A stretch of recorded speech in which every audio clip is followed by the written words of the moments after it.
अचानक मीटिंग क्यों बुला ली गातोंडे जी ने? क्यों बुलाए? गातोंडे साहब ने परेशान करके रखे हुए। चलो इसी बहाने कम से कम प्रीति जी का घंटी बजाने के लिए मिलेगा।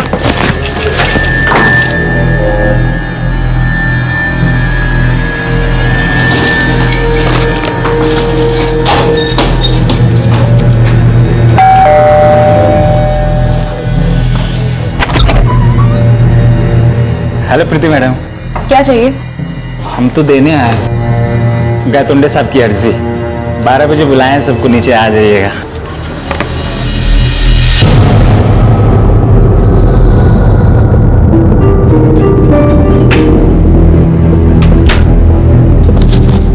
ये गायतोंडे समझता क्या अपने आपको? बैचलर है, कोई टेररिस्ट नहीं। और ऐसे कैसे निकाल देगा? अरे गायतोंडे का ऑर्डर टाटा कोर्ट से भयानक होता है। लगता है बुरी बिस्तर बांधने का वक्त आ गया। चल आजा।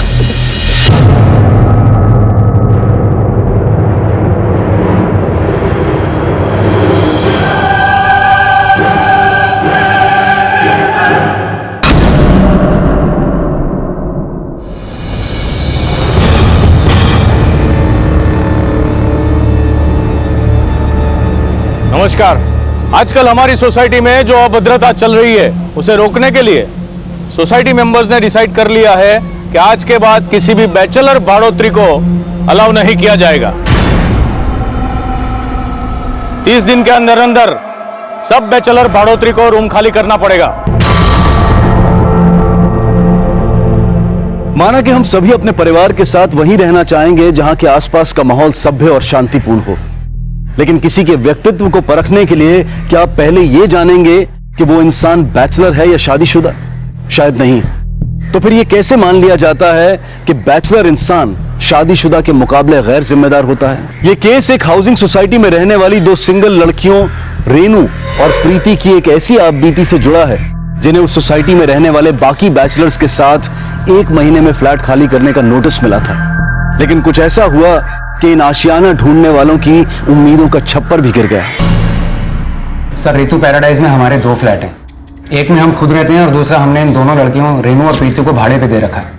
सर, अब सोसाइटी ने एक नया रूल बना दिया है कि किसी भी बैचलर को सोसाइटी में फ्लैट भाड़े पे नहीं दिया जाएगा। और सर, इसलिए 15 दिन पहले हमने इन दोनों लड़कियों को 30 दिन के अंदर फ्लैट खाली करने के लिए बोल दिया। लेकिन अब पिछले 2 दिन से इन दोनों के फोन बंद आ रहे हैं। सर, हमें तो लगता है कि वो फ्लैट खाली करके चली गई हैं और डिपॉजिट का 1 लाख रुपए भी नहीं लिया उन्होंने। लेकिन अगर उन्होंने फ्लैट खाली किया होगा तो उनके किसी पड़ोसी या बिल्डिंग के वॉचमैन ने तो देखा होगा। आपने कंफर्म किया कि उन्होंने फ्लैट खाली किया भी है या नहीं? नहीं सर, किसी ने भी उन्हें फ्लैट खाली करते हुए नहीं देखा है। और सर, हमें फिक्र इस बात की हो रही है कि अगर उन्होंने फ्लैट खाली नहीं किया है तो वो पिछले 2 दिन से कहाँ गायब हैं? उनके फोन क्यों बंद है?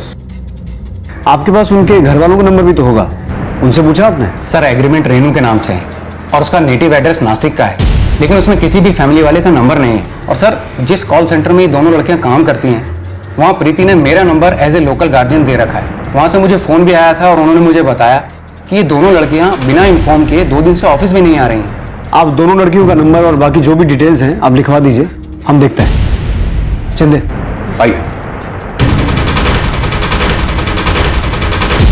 शिंदे, अगर लड़कियों ने फ्लैट खाली किया होता तो अपना 1 लाख का डिपॉजिट छोड़ के नहीं जाती। और कोई तो बात होगी जो दोनों के नंबर ऑफ है। दोनों लड़कियों के नंबर की लास्ट लोकेशन निकालो और एक बार इनकी सोसाइटी होके आते हैं, क्योंकि ओनर की बात को एक बार कंफर्म करना भी जरूरी है। सर,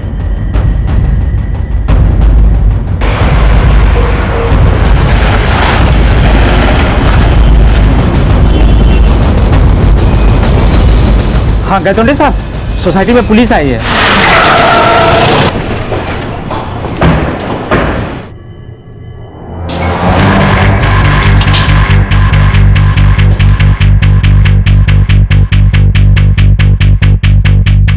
पिछले 2 दिन के अखबार।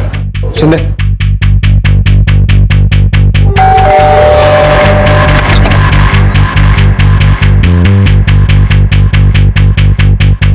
ये प्रीति और रेनू उसी फ्लैट में रहते हैं ना? जी सर। अभी कहाँ हैं दोनों? सर, मुझे कोई आइडिया नहीं, लेकिन इस फ्लैट के मालिक ऊपर वाले फ्लोर पे रहते हैं, शायद उन्हें पता हो। क्या बात है इंस्पेक्टर साहब, आप लोग यहाँ? आप कौन? मैं इस सोसाइटी का सेक्रेटरी अविनाश गायतोंडे। सर, हमने तो 30 दिन की मोहलत दी थी उनको। अब वो जल्दी फ्लैट खाली करके चली गई तो अच्छा ही है। बट आर यू श्योर कि उन्होंने फ्लैट खाली कर दिया है? आपने देखा उन्हें फ्लैट खाली करते हुए? सर मुझे तो फ्लैट के ओनर पुष्पा जी और शैलेश जी ने बताया। गायतोंडे साहब, हमें ऐसा लग रहा है, लेकिन ना तो वो हमें फ्लैट की चाबी देकर गई हैं और ना ही अपना डिपॉजिट लेके। अब इसमें सोसाइटी क्या कर सकती है? इसीलिए इन्होंने हमें इन्फॉर्म किया है, और हमने सुना है कि वो फ्लैट खाली करने का नोटिस आपकी वजह से ही गया। सर हमने नोटिस सिर्फ उनको ही नहीं, सारे बैचलर बढ़ोतरी को दिए थे। हाँ, ये प्रीति जो थी वो ज्यादा कुछ अय्याश थी मतलब? अब वो नहीं है? सर आप बोले हुए को क्यों पकड़ रहे हो? अब प्रीति थी या है, उससे सोसाइटी को क्या लेना देना? लेकिन उसके कैरेक्टर से लेना देना है। आपने कहा कि प्रीति अय्याश थी, क्या मतलब है इस बात का? मतलब ये कि सिगरेट पीना, शराब पीना, लड़केबाजी करना, सारे शौक रखती थी वो।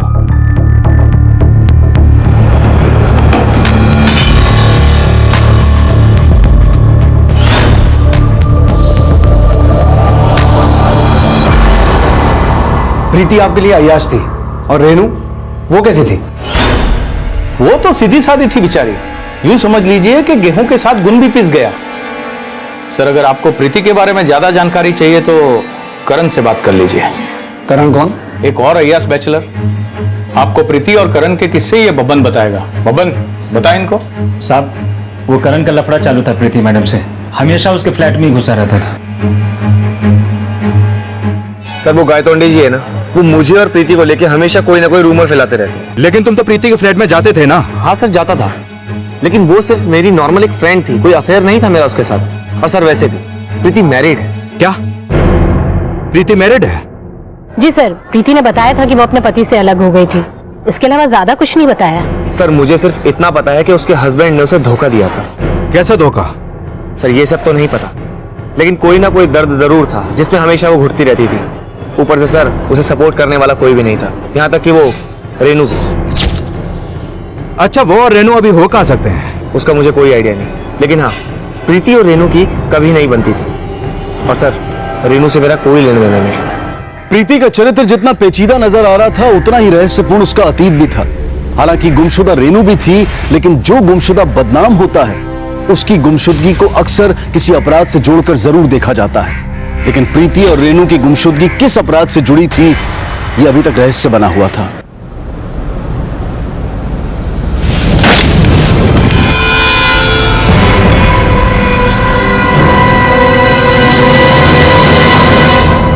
सर, रेनू ने अपने नेटिव एड्रेस नासिक लिखवाया था। ये उसका लीव एंड लाइसेंस एग्रीमेंट जिसमें उसके नासिक का एड्रेस है, और ये इसके ऑफिस आईडी की फोटोकॉपी। अच्छा, गायतोंडे साहब ने जो प्रीति के बारे में बताया उसमें कितनी सच्चाई है? सर, रेनू और प्रीति में हमें कोई बुराई नजर नहीं आई, और गायतोंडे जी के नजरिए पे हमें विश्वास नहीं। उन्हीं के कारण तो सारे बैचलर्स को सोसाइटी में से निकलना पड़ रहा है सर। चंदे, रेनू के इस नासिक वाले एड्रेस का रजिस्टर्ड फोन नंबर निकालो और इन दोनों लड़कियों के ऑफिस जाओ। हो सकता है वहां से प्रीति के पति और उसके पेरेंट्स का एड्रेस भी मिल जाए। सर। गायतोंडे साहब, क्या है? बराबर बोले थे ना। ठीक है जाओ। नहीं, हम तो ठीक है, आप तो ठीक है ना? क्यों? क्या बकवास कर रहा है तू? बब्बन बकवास भी शांत पत्ती से करता है, ध्यान रखिएगा थोड़ा, बहुत वफादार हैं हम आपके। सर, पता चला है कि रेनू का फोन 3 दिन पहले 5 अगस्त को हिंजेवाड़ी में रात 1 बजे बंद हुआ था, और उसके करीब 9 घंटे बाद प्रीति का फोन अगले दिन सुबह 10 बजे गोपालपट्टी में बंद हुआ। रेनू का फोन बंद हुआ रात को 1 बजे और प्रीति का अगले दिन सुबह 10 बजे। अब ये दोनों एक साथ ही गायब हुई या अलग अलग? सर, उनके कॉल सेंटर से पता चला है कि दोनों की शिफ्ट टाइमिंग अलग अलग थी। रेनू की शिफ्ट टाइमिंग शाम 4 से रात 12 बजे तक, और प्रीति की शिफ्ट टाइमिंग सुबह 8 से शाम 4 बजे तक। प्रीति के ऑफिस से उसके पति या उसके किसी रिश्तेदार का फोन नंबर या एड्रेस मिला? नहीं सर, लेकिन यह पता चला है कि प्रीति को 6 महीने पहले रेनू ने जॉब पे लगवाया था, जबकि रेनू वहां 2 साल से काम कर रही थी। इनका कॉल सेंटर कहाँ है? सर मुकुंदवाड़ी में। और सर हिंजेवाड़ी, जहां रेनू का फोन बंद हुआ था, वो इलाका उसके घर और ऑफिस के रास्ते में ही पड़ता है। और सर ये भी पता चला है कि रेनू पहले कॉल सेंटर की गाड़ी से घर जाती थी, लेकिन पिछले 1 महीने से उसने कॉल सेंटर की गाड़ी से घर जाना छोड़ दिया था, वो खुद से घर जाती थी। सर, हिंजवाड़ी पुलिस को कल शाम एक लड़की की लाश मिली थी, उसकी फोटो रेनू से मैच करती है।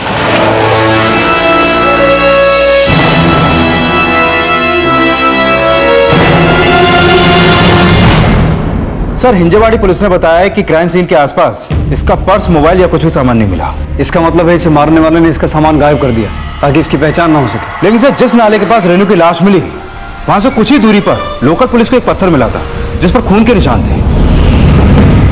तो हो सकता है शिंदे कि उसी पत्थर से इसे मारा गया हो और फिर इसे मारने के बाद इसकी बॉडी को नाले के पास डंप कर दिया गया हो। हिंजेवाड़ी पुलिस से कहो कि उस पत्थर की फोरेंसिक और इसकी पोस्टमार्टम रिपोर्ट आने के बाद हमसे शेयर करें। Okay sir.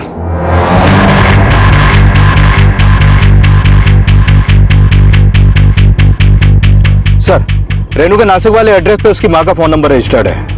दामले ने उन्हें पुणे आने के लिए बोल दिया है। लेकिन शिंदे, हमें प्रीति के गायब होने वाला चक्कर भी समझना होगा। सर, जिस रात रेनू का फोन बंद हुआ, प्रीति की फोन लोकेशन रेनू की फोन लोकेशन और क्राइम लोकेशन से मैच नहीं करती है। प्रीति का फोन 5 अगस्त की शाम से 6 अगस्त की सुबह 9 बजे तक उनके अपार्टमेंट ऋतु पैराडाइज में एक्टिव था। लेकिन सुबह 10 बजे उसका फोन गोपालपट्टी में बंद क्यों हुआ, जबकि सुबह 8 बजे वो अपने कॉल सेंटर में होती है और उस दिन वो कॉल सेंटर गई भी नहीं। ये इत्तेफाक नहीं है शिंदे। प्रीति के गायब होने का कनेक्शन रेनू के मर्डर से हो सकता है। पुणे की ऋतु पैराडाइज हाउसिंग सोसाइटी के फ्लैट नंबर 303 में रहने वाली रेनू की हत्या होना और उसकी रूममेट प्रीति का अचानक गायब हो जाना यह शक खड़ा कर रहा था कि क्या प्रीति रेनू की हत्या करके फरार थी। अगर ऐसा था तो फिर प्रीति अब कहां थी, ये जानने के लिए पुलिस प्रीति तक पहुंचने के हर संभव प्रयास कर रही थी और इन्वेस्टिगेशन की इसी कड़ी में प्रीति के चरित्र से जुड़े नए अध्याय सामने आने वाले थे।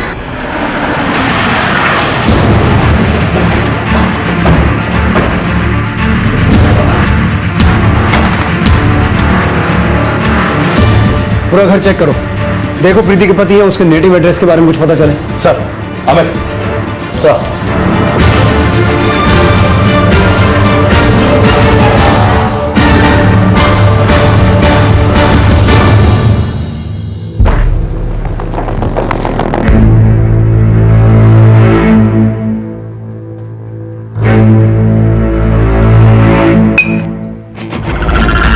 लेकिन जितनी अय्याश वो प्रीति थी उतने तो प्रीति थी मतलब?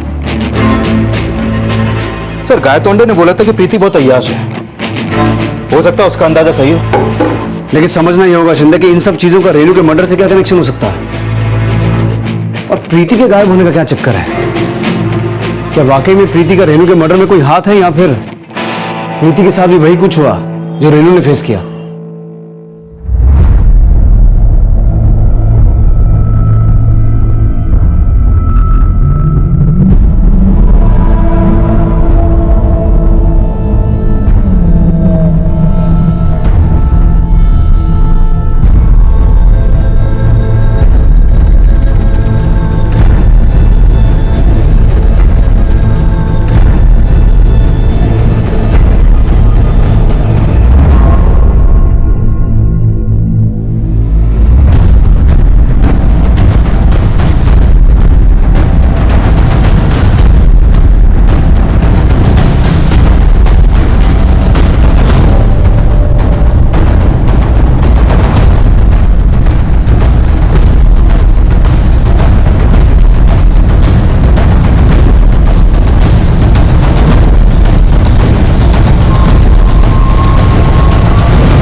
अगर मान लें कि प्रीति रेनू का मर्डर करके फरार है तो हमें इस मर्डर के पीछे का मोटिव भी समझना होगा। एक काम करते हैं, प्रीति और रेनू के बारे में पूरी सोसाइटी में पूछताछ करते हैं। तुम गोपालपट्टी में जहां से प्रीति का फोन बंद हुआ था वहां से प्रीति के बारे में पता लगाने की कोशिश करो और प्रीति के कॉल रिकॉर्ड चेक करना, उसमें कोई गोपालपट्टी का नंबर रजिस्टर्ड है क्या। Okay sir.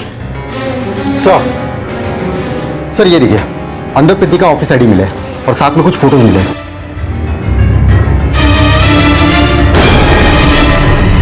ये तो किसी खाली फ्लैट के पिक्चर्स हैं।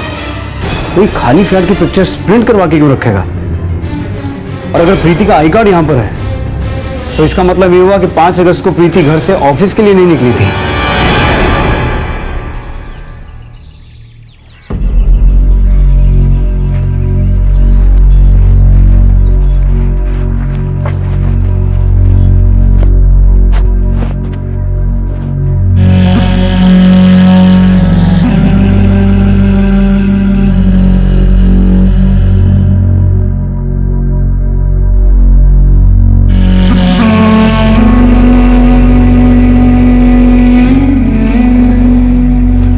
प्रीति एक्यूज थी या विक्टिम, ये फिलहाल रहस्य था। लेकिन प्रीति तक पहुंचने के लिए पुलिस एक तरफ गोपालपट्टी में उसकी लीड तलाश रही थी तो वहीं सोसाइटी में प्रीति और रेनू के आपसी रिश्ते को भी समझा जा रहा था। सर, कुछ दिन पहले रेनू और प्रीति की बहुत लड़ाई हो रही थी, यहाँ तक कि दोनों के चिल्लाने की आवाजें सुनी थी मैंने।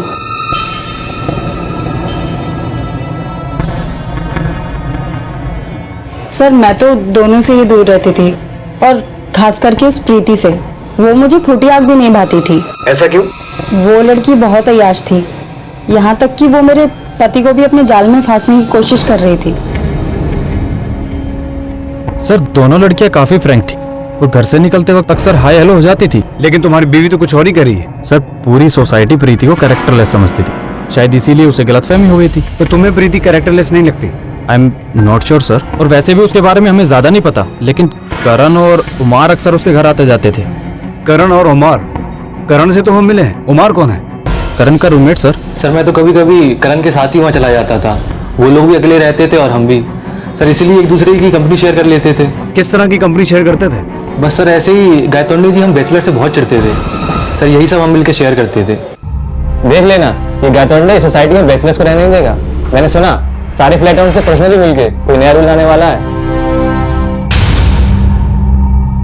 सर फिर थोड़े दिन में रूल सामने आ गए, इसकी वजह से हम लोगों को 12 दिन में ये फ्लैट खाली करना, और अभी तक नया फ्लैट भी नहीं मिला। फ्लैट तो प्रीति और रेनू को भी खाली करना था। उन्होंने कोई दूसरा फ्लैट देख रखा था? सर इसका मुझे कोई आइडिया नहीं सर, मुझे तो ये खुद समझ में नहीं आ रहा कि रेनू के मर्डर और प्रीति के गायब होने का क्या चक्कर है।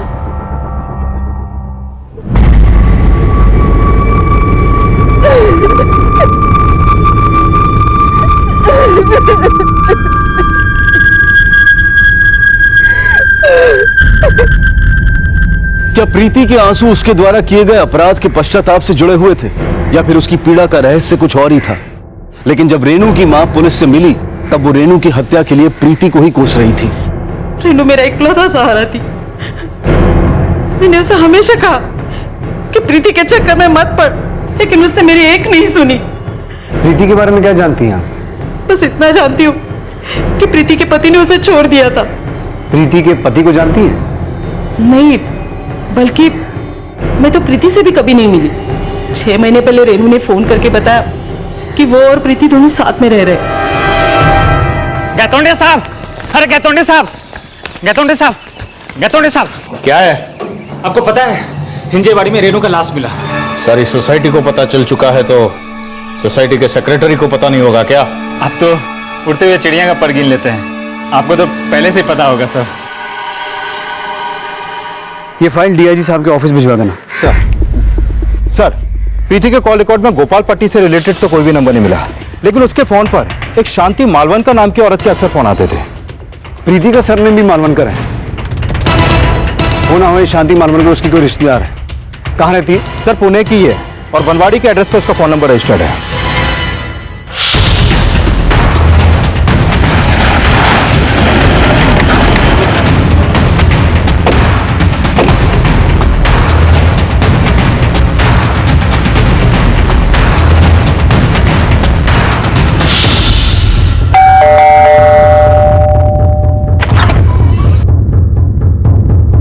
आप शांति मालवनकर? जी सर, प्रीति हमारी बहू है। हमने सुना है प्रीति को उसके पति ने छोड़ दिया था। नहीं सर, बल्कि वो मनीष से नाराज होकर खुद ही घर छोड़ के चली गई। प्रीति मेरी बात सुन बेटा, बेटा ऐसे घर छोड़ के मत जा। मुझे बताइए, मैं सब कुछ ठीक कर दूंगी। आई ऐसा कुछ भी नहीं है जो आप ठीक कर पाएंगी। प्रीति, प्रीति। मनीष, ऐसा क्या हुआ था तुम दोनों के बीच कि तुम्हें छोड़ के चली गई? सर अब मैं क्या बोलूँ, उसको मेरी हर चीज से प्रॉब्लम थी, हर छोटी छोटी बात को तूल देती थी। वो आप लोगों को छोड़ के चली गई, लेकिन शांति जी आप फिर भी उसको फोन करती थी? जी सर, क्योंकि मैं ये चाहती हूँ कि वो सारी पुरानी बातों को भूल करके घर वापस आ जाए, इसीलिए मैं उसे कॉल किया करती थी। लेकिन 3 दिन से तो उसका फोन बंद है, और हमें उसकी दोस्त रेनू जिसके साथ वो रहती थी उसकी लाश मिली है। क्या उसकी दोस्त मर गई? जी, और हमें शक है कि प्रीति ही उसका मर्डर करके फरार है। नहीं सर, ऐसा नहीं हो सकता।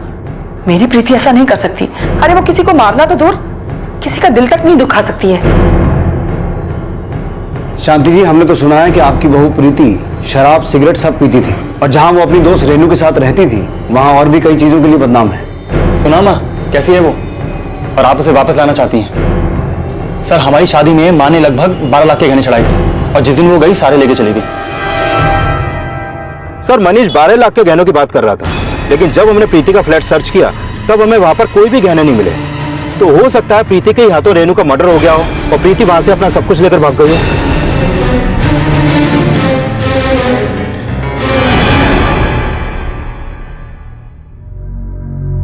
प्रीति का डिवोर्स नहीं हुआ था, लेकिन वो अपने पति से अलग रह रही थी। प्रीति का पति को छोड़ना, ससुराल द्वारा दिए गए गहनों के साथ वहां से चले जाना और जहां वो रह रही थी वहां उसके चरित्र पर उठे सवालों का रेनू की हत्या से क्या कनेक्शन था, यह अब भी साफ नहीं था। और जब पुलिस ने रेनू और प्रीति के ऑफिस में पूछताछ की तो रेनू और प्रीति की आपसी अनबन की कोई वजह सामने नहीं आई। लेकिन रेनू की पोस्टमार्टम रिपोर्ट के बाद रेनू मर्डर केस के नए समीकरण जोड़ने की कोशिश की जाने लगी। ये रेनू की पोस्टमार्टम रिपोर्ट। इस रिपोर्ट के मुताबिक उसकी मौत सर पे हुए वार की वजह से हुई और उसकी हत्या 4 अगस्त की रात 1 बजे के आसपास ही हुई, जब उसका फोन बंद हुआ। रेनू उस रात 12 बजे कॉल सेंटर से निकली थी। इससे पहले वो कॉल सेंटर की गाड़ी से अपने घर जाती थी, लेकिन फिलहाल वो कॉल सेंटर की गाड़ी का इस्तेमाल नहीं कर रही थी। तो पता करो शिंदे, अगर वो कॉल सेंटर की गाड़ी का इस्तेमाल नहीं कर रही थी तो इतनी रात को अपने घर जाती कैसे थी? क्योंकि ये बात तो तय है कि उसकी हत्या कॉल सेंटर से घर जाते समय ही हुई है। Okay sir. सर, रेनू और प्रीति जिस बिल्डिंग में रहते थे वहां का वॉचमैन बबन है, आपको कुछ बताना चाहता है। बुलाओ। नमस्ते साहब। बोल बबन। हमको लगता है कि रेनू मैडम की मौत से ये गायतोंडे साहब का कुछ न कुछ तो लेना देना है। मतलब? रेनू मैडम रोज रात को 1 सवा 1 बजे बिल्डिंग में आती थी, लेकिन गायतोंडे साहब रोज रात को तब तक रुकते थे जब तक रेनू मैडम आ नहीं जाती थी। और जिस दिन रेनू मैडम गायब हुई है ना, उस दिन वो घर पे थे ही नहीं। सुबह 4 बजे आए कहीं बाहर से।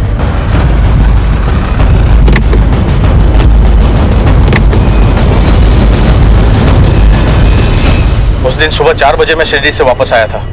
लेकिन ये सब पूछकर आप जानना क्या चाहते हो? यही कि कहीं रेनू के मर्डर में आपका कोई हाथ तो नहीं है? लगता है आपको बबन ने भड़काया है सर, क्योंकि मैंने उसे नौकरी से निकाल दिया है ना। अपने आपको बहुत होशियार समझ रहा है ना। चल निकल यहाँ से, निकल निकल, आज के बाद दिखना नहीं सोसाइटी में। नौकरी गई तेरी।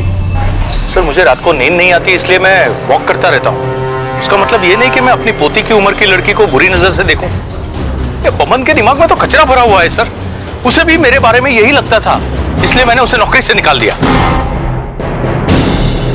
इस गायतोंडे के कॉल रिकॉर्ड्स निकालो और इसकी एलिबाई चेक करो और इस बब्बन पर नजर रखना। Okay sir.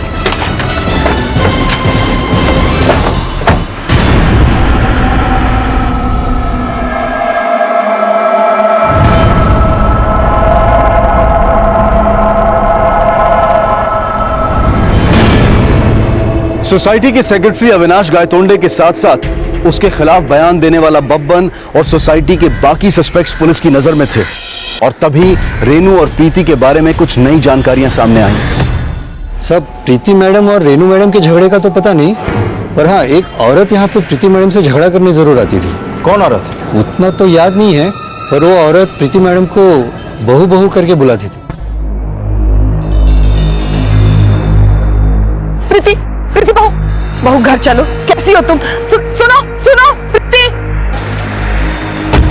सब वो औरत प्रीति मैडम के लिए घंटों इंतजार करती थी, लेकिन प्रीति मैडम उसे अवॉइड करके चली जाती थी। हाँ सब, यही औरत थी सब। मैं ये चाहती हूँ कि वो सारी पुरानी बातों को भूल करके घर वापस आ जाए। अच्छा, पहले रेनू कॉल सेंटर की गाड़ी से घर जाती थी, लेकिन ऑफिस से पता चला है कि अभी कुछ दिनों से रेनू कॉल सेंटर की गाड़ी से घर नहीं जा रही थी। क्या ये सही है? हाँ सब, वो तो बाइक से जाती थी सब। रेनू के पास बाइक थी? नहीं सब, उसके पास तो बाइक नहीं थी, पर एक लड़का उसे लेने आता था, वो उसके बाइक में बैठ के जाती थी सब। कौन सा लड़का रेनू को लेने आता था? अब सब उतना तो याद नहीं है, पर उसका बाइक एकदम अनोखा था सब, एकदम स्टाइल वाला। VIP नंबर था 4000, इसलिए याद रह गया।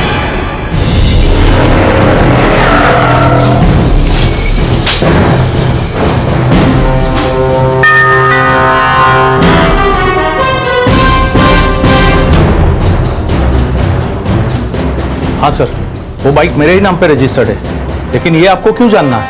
आपकी वो बाइक आपका एक पोता चलाता है ना? जी सर, यही चलाता है। क्या नाम है तेरा? अक्षय। तो ही रेनू को कॉल सेंटर से पिकअप करने के लिए जाता था? हाँ सर, मैं ही रेनू को कॉल सेंटर से पिकअप करने जाता था और बिल्डिंग के पहले ड्रॉप कर देता था, ताकि मेरे और रेनू के अफेयर के बारे में आजूबा को पता न चल जाए।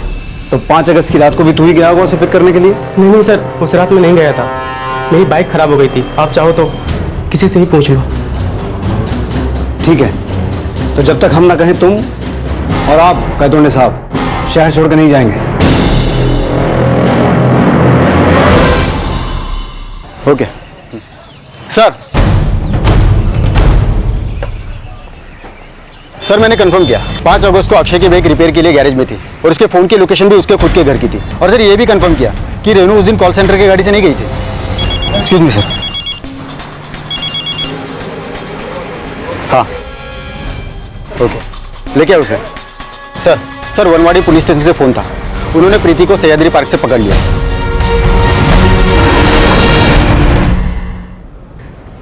सर मुझे नहीं पता रेनू को किसने मारा, मैंने कुछ नहीं किया। अगर तुमने कुछ नहीं किया तो इतने दिनों से गायब क्यों थी? सर मैं तो खुद से भाग रही थी, मेरा बस चलता तो मैं तो सुसाइड ही कर ली थी, लेकिन मुझ में तो इतनी भी हिम्मत नहीं थी कि मैं खुद को मार सकूं। चलो मान लिया कि तुमने रेनू को नहीं मारा, लेकिन तुम्हारे साथ ऐसा क्या हुआ जो तुम आत्महत्या करना चाहती थी? मैं आपके सामने हाथ जोड़ती हूँ, आप प्लीज मुझसे कुछ मत पूछिए। जवाब तो देना पड़ेगा प्रीति। तुम्हारे पति का कहना है कि तुम अपने ससुराल से 12 लाख के गहने लेके गई। तुम्हारी सोसाइटी का कहना है कि तुम अय्याश हो, और हमें यह शक है कि तुमने अपनी दोस्त रेनू का मर्डर किया है। अब अगर सच कुछ और है तो तुम्हें जवाब तो देना पड़ेगा। सबको लगता है कि मैं बुरी हूँ, लेकिन सर मैं बुरी नहीं हूँ। आप प्लीज मुझ पे रेनू के मर्डर का आरोप मत लगाइए, मैंने कुछ नहीं किया।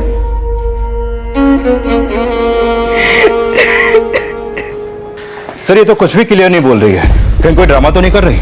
हो सकता है शिंदे, मान लो इसने रेनू को नहीं मारा है, लेकिन इसके साथ ऐसा क्या हुआ है जो हमें बताना ही नहीं चाहती?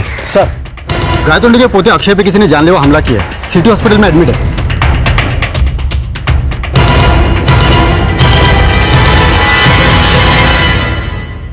सर उसका बस चलता तो मुझे जान से ही मार देता। और वो तुम्हें जान से मारना क्यों चाहता था?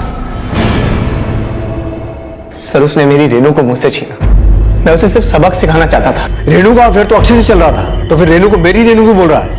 रेनू से मैं प्यार करता था सर, लेकिन मुझे पता चला कि वो उसे घुमा रहा है। तू ही रेनू से प्यार करता था या रेनू भी तुझसे प्यार करती थी? सर वो भी मुझसे प्यार करती थी। तो ये बात उन्हें पहले क्यों नहीं बताई?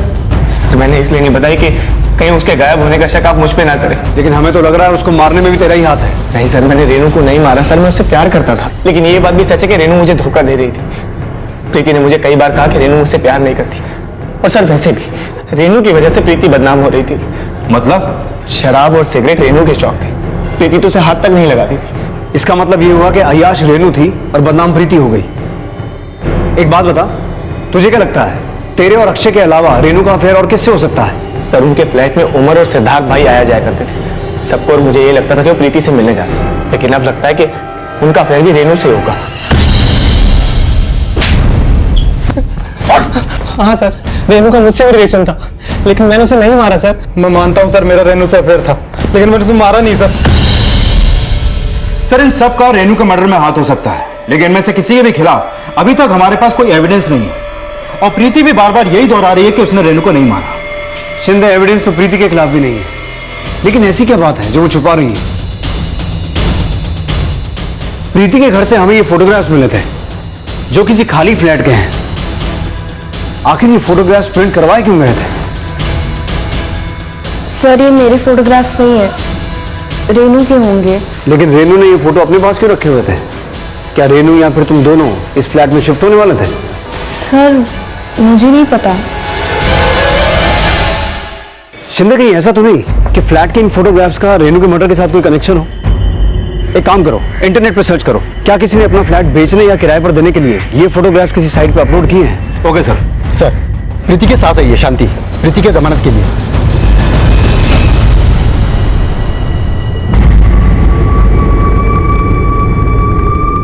प्रीति बेटा तू ठीक तो है ना? प्रीति इन्होंने तुम्हारी जमानत करवा दी है, तुम जा सकती हो। सर आप चाहे मुझे जिंदगी भर जेल में रख दो, लेकिन मैं इनके साथ नहीं जाऊंगी। ये तो क्या कह रही है बेटा?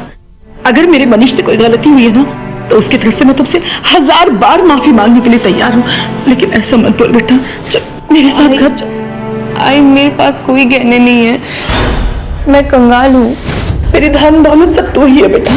चल चल बेटा चल। इसे हॉस्पिटल लेके जाओ जल्दी।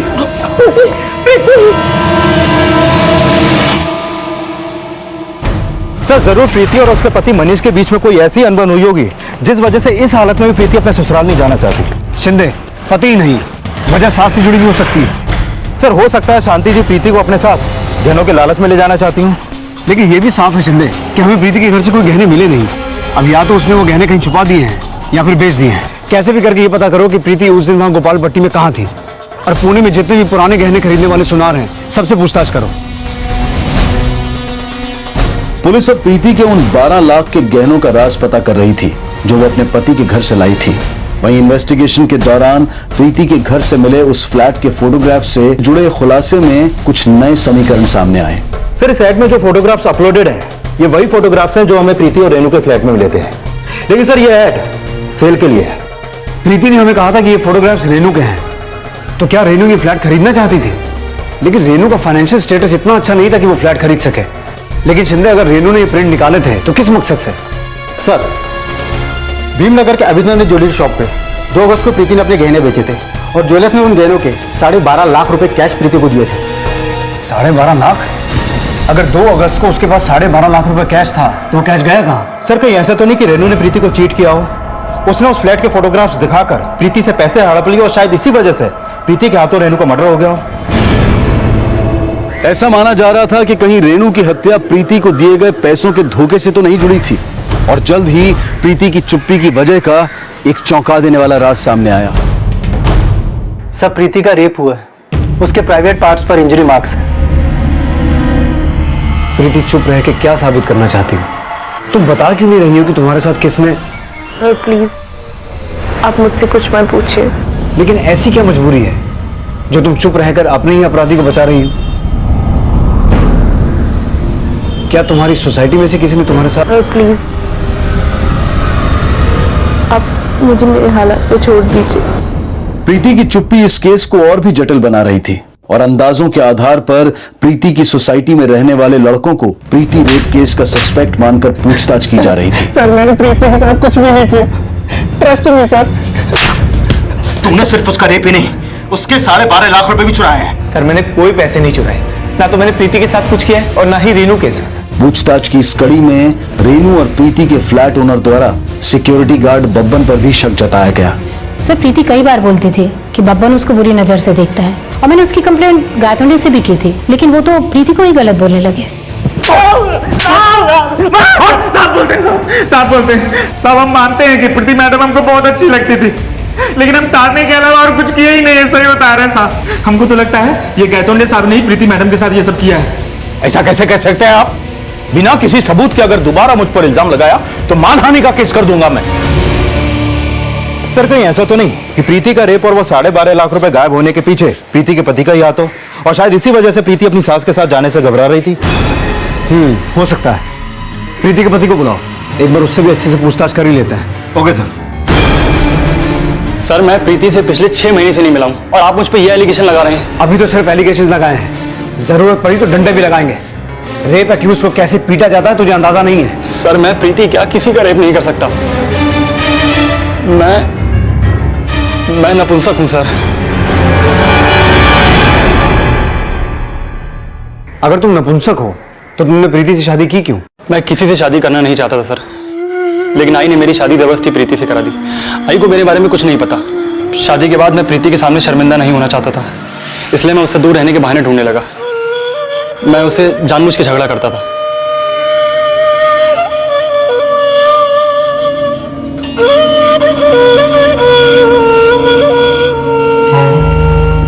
क्या है? मैंने बोला ना मुझे तुम्हारी शक्ल से भी नफरत है। अगर मेरी शक्ल से भी नफरत है तो शादी क्यों की मुझसे? मैंने प्रीति को हमेशा यही जताया कि वो मेरे लायक नहीं है, लेकिन सच तो यह है कि मैं उसके लायक नहीं था। और एक दिन प्रीति को मेरी सच्चाई पता चली तो वो घर छोड़ के चली गई। नहीं सर, ये सब झूठ है, ऐसा हो ही नहीं सकता। मेरा बेटा ऐसा नहीं है। शांति जी, ये बात आपके बेटे ने खुद हमें बताई है, लेकिन आपसे सिर्फ हम ये जानना चाहते हैं कि आप अपनी बहू को सिर्फ इसलिए वापस लाना चाहती थी ना क्योंकि उसके पास आपके 12 लाख के गहने थे? नहीं सर, गहनों की लालच तो मुझे कभी नहीं रही। मैं तो सिर्फ अपनी बहू को अपने साथ अपने घर लाना चाहती थी, इसीलिए उसे मनाने की हर कोशिश कर रही थी सर। लेकिन मुझे क्या पता था कि मेरा बेटा ही। मनीष से शादी होना प्रीति के साथ हुआ वो छलावा था जिसका दोष भी प्रीति के सर मढ़ दिया गया। पति को छोड़कर अकेले रहने का साहस तो प्रीति ने दिखाया, लेकिन प्रीति से अलग रहने को भी प्रीति के चरित्र में खोट मान लिया गया। और उसके साथ हुए रेप ने प्रीति की मनस्थिति इतनी दयनीय बना दी थी कि वो अपने अपराधी के खिलाफ बोलने की भी हिम्मत नहीं जुटा पा रही थी। लेकिन क्या Preeti rape case Renu murder case से अलग था, या फिर प्रीति और रेनू का अपराधी कोई एक ही था? यह अभी साफ होना बाकी था। ठीक है सर, प्रीति और रेनू जिस फ्लैट में रेंट पे रहते थे, पता चला है वो फ्लैट गिरवी रखा हुआ है। 3 साल पहले उस फ्लैट के ओनर शैलेश और पुष्पा ने बैंक से 20 लाख रुपए लोन लिया था और पिछले 1 साल से उन्होंने उस लोन की कोई भी किस्त नहीं भरी है। लेकिन उस फ्लैट के गिरवी होने का रेनू के मर्डर और प्रीति के रेप से क्या कनेक्शन हो सकता है सर, क्योंकि प्रीति और रेनू का गायब होने के अगले दिन उन्होंने बैंक में 4 लाख रुपए जमा करवाए थे। अगर वो उस समय बैंक में पैसे जमा नहीं करवाते तो बैंक उन्हें फ्लैट ऑक्शन का नोटिस भेज देती। तो तुम्हें ये लगता है कि प्रीति के गहनों के 12 लाख और उन 4 लाख का कोई कनेक्शन है? सर मान लिया कि उन्होंने प्रीति और रेनू के मिसिंग होने की कंप्लेन लिखवाई थी, लेकिन हो सकता है इसमें उनकी कोई चाल हो, उनकी नियत में खोट हो। अगर ऐसा लगता है तो इस एंगल को इन्वेस्टिगेट करो, देखो क्या सामने आता है। Okay sir. जब रेनू और प्रीति के फ्लैट ओनर शैलेश और पुष्पा को इन्वेस्टिगेट किया गया तो पुलिस का शक सही साबित हुआ। प्रीति के गायब होने के अगले दिन 12 लाख रुपए तुमने अपनी बहन के अकाउंट में जमा किए और उसके बाद अपनी बहन के अकाउंट से अपने अकाउंट में सिर्फ 5 लाख ट्रांसफर किए और इन 5 लाख में से तुमने 4 लाख से अपनी गिरवी फ्लैट की EMI चुकाई। और तो और तुम दोनों की फोन लोकेशंस प्रीति की फोन लोकेशन से मैच करती हैं। जब प्रीति का फोन बंद हुआ तुम दोनों गोपाल पट्टी में ही थे। अब कुछ भी छुपाने का फायदा नहीं है, बोलो बोलो। सर गिरवी फ्लैट छुड़ाना तो दूर, हमारे पास तो रेनू और प्रीति का डिपॉजिट वापस करने के लिए भी पैसा नहीं था सर। पर सर मुझे पता चला था कि प्रीति के पास बहुत गहने हैं और जब गायतोंडे ने फ्लैट खाली करने को बोला तो हमें लगा कि हम प्रीति को ठग सकते हैं नया फ्लैट दिखाने के बहाने, और हमने एक साइड पर से एक फ्लैट का प्रिंट आउट निकाला और प्रीति को दिखाया। प्रीति बेटा, गोपाल पट्टी में ये मेरे दोस्त का फ्लैट है, बाहर वालों से 40 मांग रहा है, मैं तुझे 35 में दिलवा दूंगा। लेकिन अंकल मेरे गहने भी बेचकर सिर्फ 12-13 लाख आएंगे मेरे हाथ में। अरे बेटा, बाकी का पैसा तेरे अंकल लोन से दिलवा देंगे। हमने एडवांस के नाम पर उससे 12 लाख रुपए कैश ले लिया था, फिर वो रोज हमसे फ्लैट देखने के लिए बोलने लगी। हम उसे टाल नहीं पा रहे थे, इसलिए हमने उसे गोपाल पट्टी आने के लिए बोला।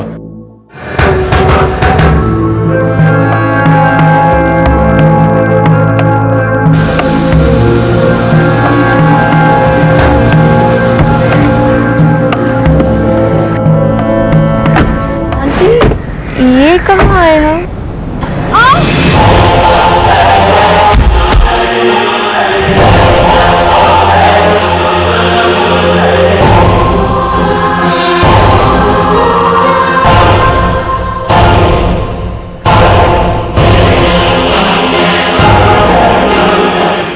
अब अगर किसी से कहा ना कि तूने हमें 12 लाख दिए हैं तो ये वीडियो अपलोड हो जाएगा, समझी? बाद में पता चला कि 2 दिन से उनका फ्लैट भी बंद था और उन दोनों लड़कियों के नंबर भी बंद आ रहे थे। हमें लगा कि कहीं प्रीति ने सुसाइड ना कर लिया हो, इसलिए उनकी मिसिंग होने की कंप्लेंट लिखवाई।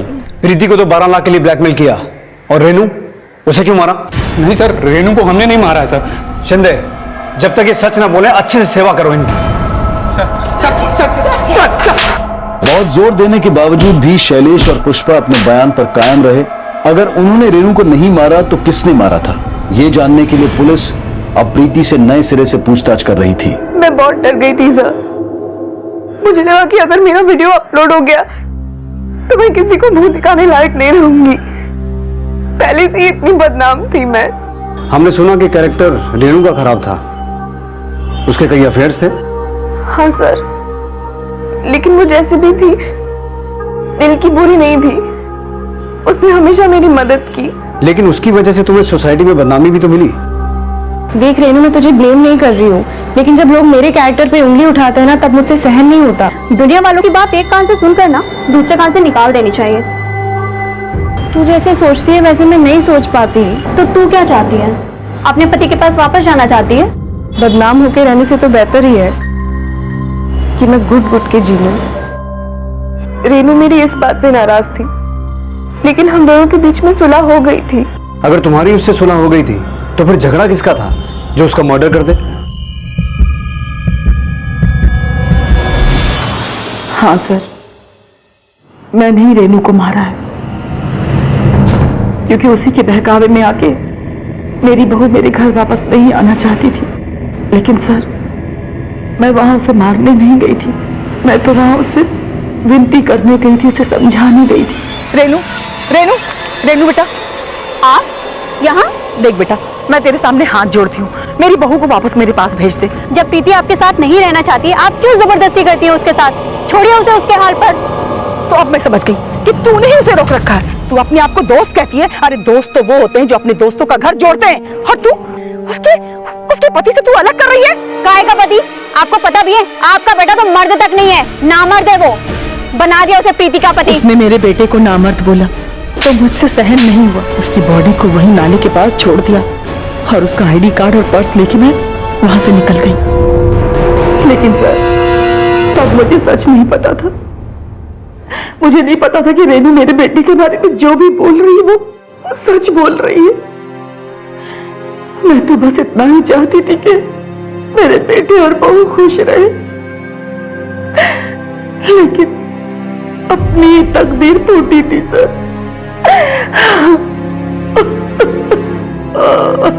सच कड़वा ही होता है शांति जी। बेहतर यही होता कि गुस्से में आकर किसी की जान लेने की बजाय आप सच का कड़वा घूंट पी जाती।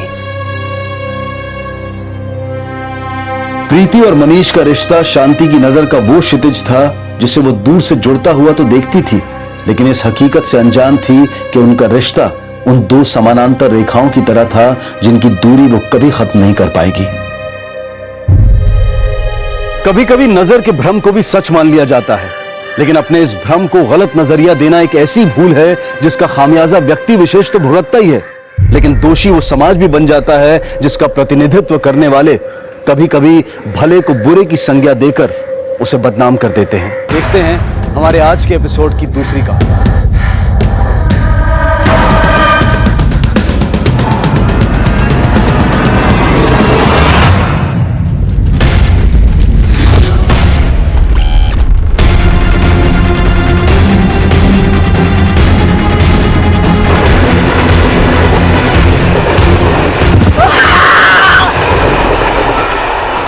नमस्कार, आदाब। क्राइम पेट्रोल डायल 100 में आप सबका स्वागत है। कई बार जो हम देखते हैं, समझते हैं, अंदाजा लगाते हैं, जरूरी नहीं है कि सच वही हो। ऐसा भी हो सकता है कि हकीकत बिल्कुल उससे उलट हो। हर इंसान के अतीत में कुछ ऐसे राज होते हैं जिन पर पर्दा पड़ा होता है, और कई बार उन पर पर्दा पड़ा रहना ही बेहतर भी होता है। लेकिन अतीत पर चाहे कितने भी पर्दे क्यों ना पड़े हों, हमारे अतीत से जुड़ा सच हमेशा हमारे साथ साए की तरह चलता है। आज इस केस में हम एक ऐसी लड़की की कहानी देखेंगे जो अतीत और हकीकत के रास्ते में कुछ इस तरह उलझ गई कि ना चाहते हुए भी उसे जुर्म की नो एंट्री में कदम रखना पड़ा।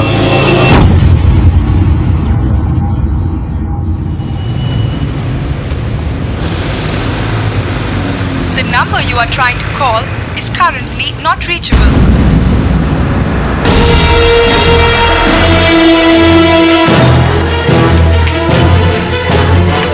जल्दी अंदर चल। रोशनी तई, बाहर आपको कुछ लोग ढूंढ रहे हैं।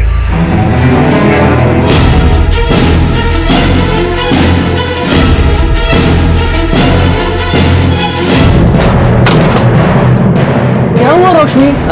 देखो कोई पंगा हो तो बोलना अपन को। नहीं कुछ नहीं अंकल, मेरे को ना बहुत जरूरी काम याद आ गया, तो मैं करके आती हूँ अभी वापस। आप ना थोड़ा घर का ध्यान रख लेना। जल्दी चल। आती है ना अंकल, ध्यान रखना। हाँ। एक तरफ जहां पुलिस को एक औरत की लाश मिलती है, वहीं दूसरी तरफ रोशनी के हालात देखकर मामला काफी अजीब मालूम पड़ रहा था। बड़ा सवाल ये था कि इस खून से रोशनी और इस बच्चे का क्या संबंध है, ये बच्चा किसका था और रोशनी इसे अपने साथ लेकर क्यों घूम रही थी। क्या ये रोशनी के अतीत से जुड़ा कोई ऐसा काला सच था जो उसकी जिंदगी में वापस आकर उसके भविष्य को अंधकारमय बनाने वाला था। बहरहाल पुलिस ने अपनी तहकीकात को आगे बढ़ाया और इस मामले की जड़ का पता लगाना शुरू किया। इसके गले और हाथों पे निशान देख के ऐसा लगता है कि इसने गहने पहने हुए। कहीं ये गहने ही इसकी मौत का कारण तो नहीं बना? सर, देख के लगता है कि लूटपाट का मामला ही है। सर, ये पास में पर्स मिला है, शायद इसी औरत को। सर इस पर उसको पैसे और मोबाइल वगैरह कुछ नहीं मिल रहा और ना ही कोई ऐसी चीज जिससे पता चले कि औरत है कौन। और सर ये जगह इतनी आइसोलेटेड और सुनसान है, यहाँ पे कौन आता है?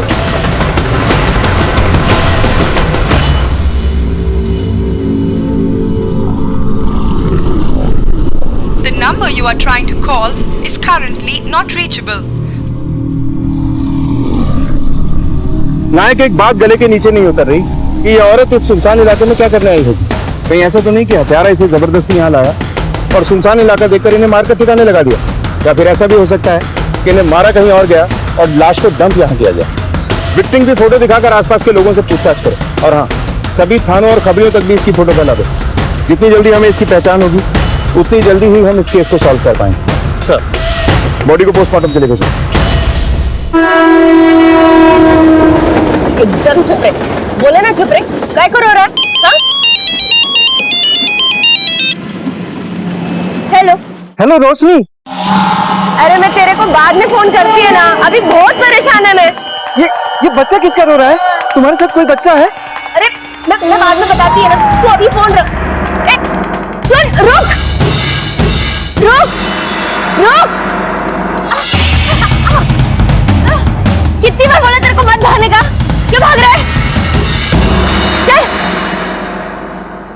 मृत महिला की पहचान के लिए पुलिस ने एड़ी चोटी का जोर लगा दिया।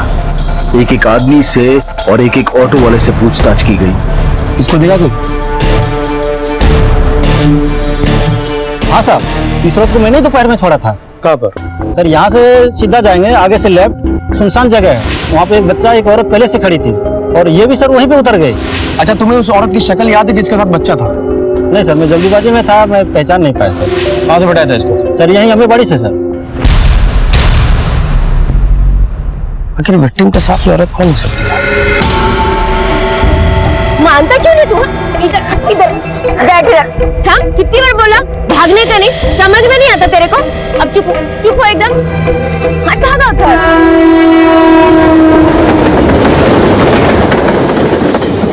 देख, अभी भागा तो फोन गिरा है, अब के भागेगा ना तो तू खुद गिरेगा। भागेगा? चल अभी मेरे साथ, चल।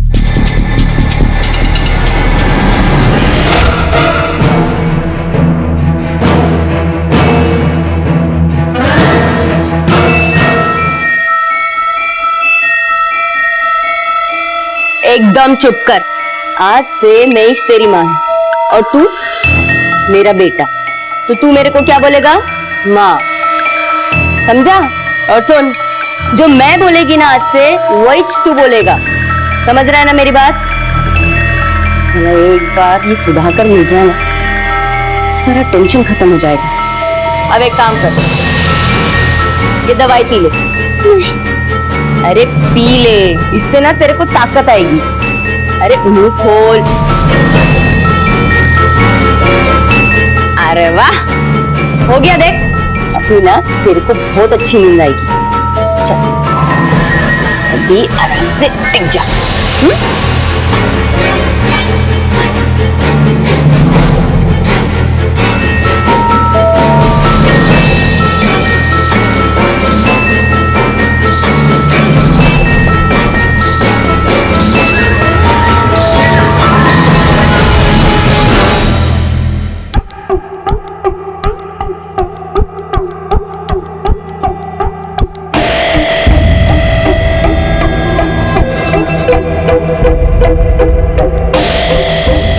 अंकल, ये रोशनी का घर कहाँ है? घर तो यही है, पर वो अभी घर पे नहीं है, किसी काम का वास्ते बाहर चली गई है। तुम कौन है?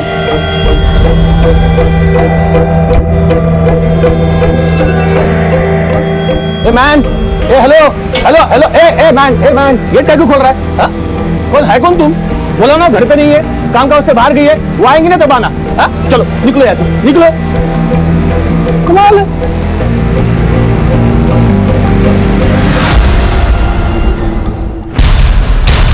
अरे सुनो। हाँ साहब। इसको देखा है?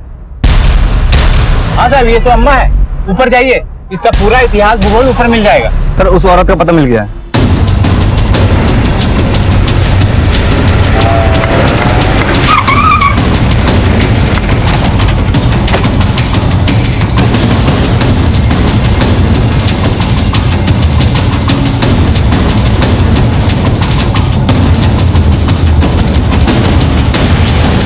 अरे छाया, हाँ इन लोग को ठीक से समझा दे, बाद में कस्टम में। हाँ हाँ। क्या हो गया साहब?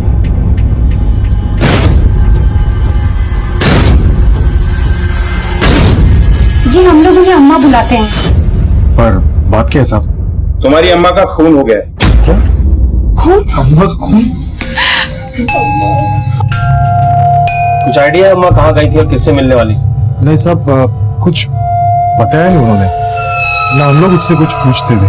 आखिरी बार अम्मा को एक औरत के साथ देखा गया, जिसके साथ एक बच्चा भी था। तुम लोगों को कुछ जानकारी है कि वो औरत कौन है और वो बच्चा कौन था उसके साथ? नहीं साहब। अम्मा ने तुम्हें कुछ बताया? नहीं साहब, मुझे क्या मालूम, मुझे तो धंधे से ही टाइम नहीं मिलता। मैं तो काफी टाइम हो गया अम्मा के साथ बैठी भी नहीं। अम्मा की किसी से कोई लड़ाई झगड़ा या कोई दुश्मनी? नहीं साहब, अम्मा बहुत अच्छी थी, अम्मा हमारी बहुत फिक्र करती थी। अब कौन देखेगा हमें? देखो, अगर तुम लोगों ने हमसे कुछ भी छुपाया और कहीं बाहर से हमें कुछ पता चला तो याद रखना, ठीक नहीं होगा तुम लोगों के लिए।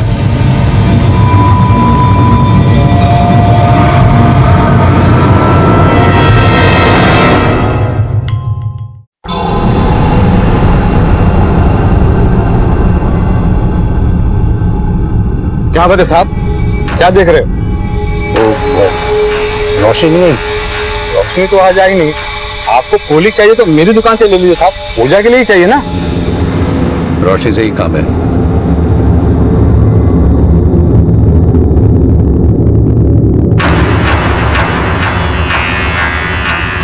पापा दरवाजा खोलो ना। रोशनी, रोशनी, अच्छा रोशनी,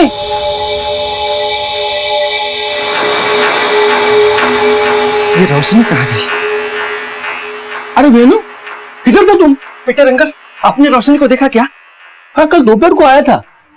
उसके साथ एक बच्चा भी था, वो बहुत हड़बड़ी था, किधर तो चला गया, बोला एक काम है वो निपटा के आती हूँ। उसके बाद भी उसको पूछते पूछते कोई तो आया था, लेकिन उसके पहले वो जल्दी जल्दी निकल गया।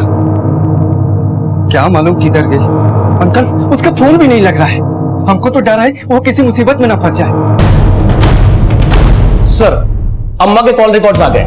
इसे देख के लगता है कि काफी लोगों से बातचीत होती थी। आखिरी कॉल किसी रोशनी को किया था।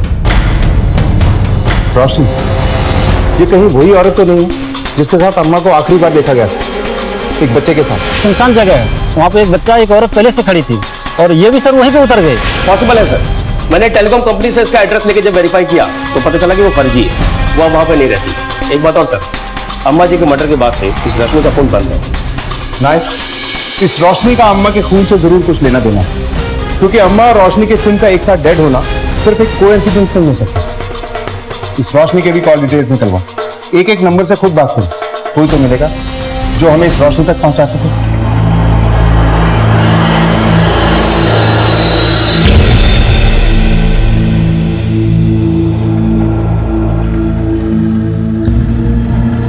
मैंने बोला था ठंडा पानी चाहिए, ये ठंडा पानी है, जाके ठंडा पानी लेके आओ।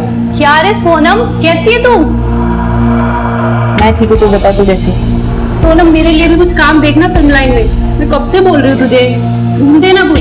तेरी तो इतने बड़े बड़े लोगों से जान पहचान है, लगवा देना मुझे एक्टिंग में। देख चंदा, मुंबई में सपने दूरबीन की तरह होते, दिखते तो पास है लेकिन होते बहुत दूर। यहाँ पे मैं ऑडिशन दे के थक गई हूँ। कोई कहता है कि आप रोल में फिट नहीं हो, कोई कहता है उस रोल में तुम्हारे डायलॉग नहीं है। यहाँ पे तो हर किसी को जिस्म चाहिए और कुछ नहीं।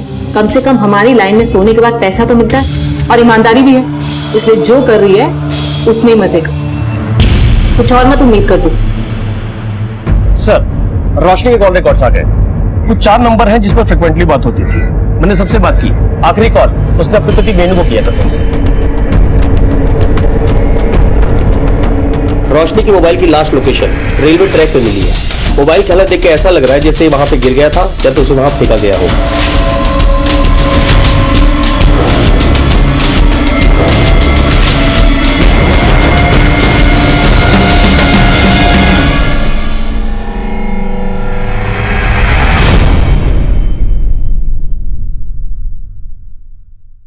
रोशनी यहीं रहती है? जी साहब। तुम कौन? मैं वेणु, रोशनी का पति। कहाँ है रोशनी? रोशनी स्टेशन के पास फूल बेचती है, कल से ही घर पे नहीं आई है। क्या बात है साहब?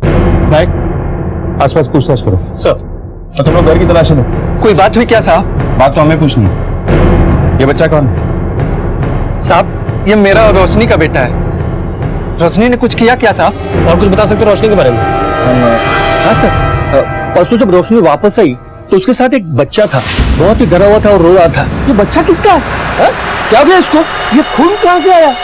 अंकल नहीं, वो मैं उधर किचन में भाजी काट रही थी ना, तो मेरा ही हाथ कट गया, मेरा ही खून लग गया उसके शर्ट पर। उसके बाद में बच्चे को लेकर वो कहीं चली गई जल्दी जल्दी, बहुत परेशान लग रही थी। अंबेवाड़ी में एक धंधा करने वाली औरत जिसका नाम अम्मा है, उसकी हत्या हो गई और आखिरी बार रोशनी को ही उसी के साथ देखा गया। जानते हो वो औरत कौन है? रोशनी और धंधे वाले के साथ? नहीं साहब, रोशनी ऐसा नहीं कर सकती। मैं पहली बार आप लोगों के मुंह से सुन रहा हूँ साहब। तुम्हारी बीवी के साथ एक बच्चे को देखा गया है, किसका बच्चा है? तुम्हारा है? नहीं साहब, हमारा बच्चा तो ये है। फूल बेचने के अलावा रोशनी और क्या क्या धंधे करती है? नहीं साहब, रोशनी बस फूल ही बेचती है। अम्मा के खून में हमें रोशनी पे शक है। अगर वो तुमसे कांटेक्ट करती है या यहाँ आती है तो हमें जरूर बताना।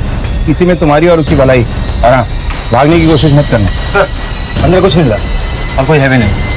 साहब, रोशनी ऐसा नहीं कर सकती। एक तरफ वेनू का कहना है कि उसकी पत्नी रोशनी ऐसा कुछ नहीं कर सकती, दूसरी तरफ ये कहता है कि रोशनी किसी मुसीबत में। अगर ऐसा है तो रोशनी अब तक हमारे पास क्यों नहीं आई? और उसके साथ जो बच्चा है वो कौन है?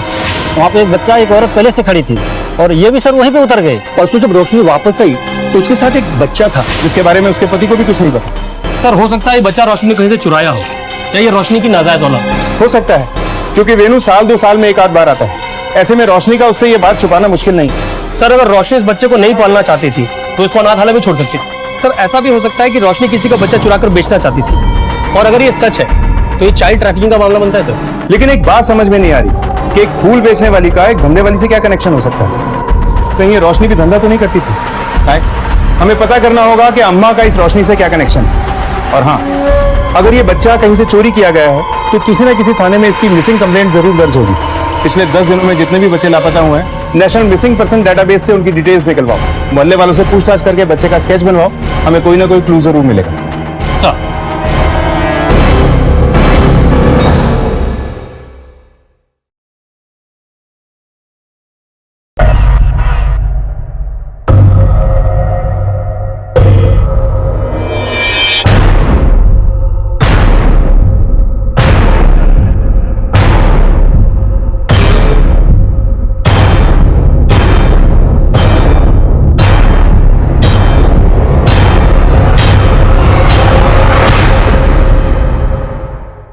पुलिस की टेंशन बढ़ती चली जा रही थी।